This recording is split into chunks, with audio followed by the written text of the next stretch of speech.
Ну, никак не могу разобраться со своим личным бюджетом. Ну, никак. Ну, вот вы сами посудите. Я, значит, зарабатываю 140, жена 100. Всего 240.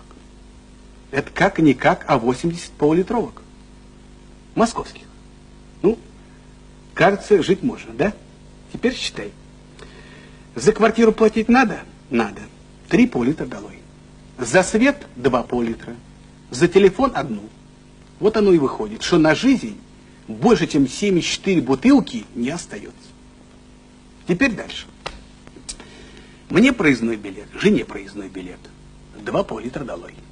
Теперь дочка у меня во 2 классе, отличница, на рояле играет. Ей на карманные расходы надо? Надо. Ну, в буфет сходить, там мороженое купить. В общем, одним словом, 5 полулитровок – это клади ребенку на питание. Так, теперь культурный досуг. В кино семьей сходить, четвертинки нету. Потом жена требует хоть раз в месяц в театр сходить. А театр, товарищи, вещь дорогая. Вот, значит, мы с женой, значит, на премьеру ходили. Хоть места у нас были на балконе, так, а пол-литров-то мы просидели. О покупках я уж вообще не говорю.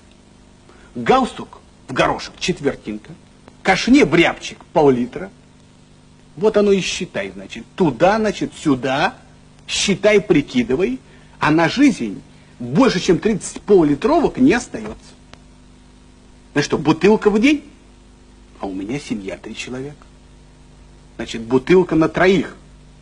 Ну, не мне же вам рассказывать. Тьфу, щекотание в горле. Вот и живи, как знаешь. Только пустая посуда и выручает. Вот в прошлый месяц я бутылки сдал, телевизор купил. Сейчас буду на сервант собирать. Ну, а как же? Вот только, правда, значит, я не знаю, правда или нет, ребят говорили, что, значит, водку будут выпускать, значит, в пакетиках. Вроде как молоко. Так это что ж получится?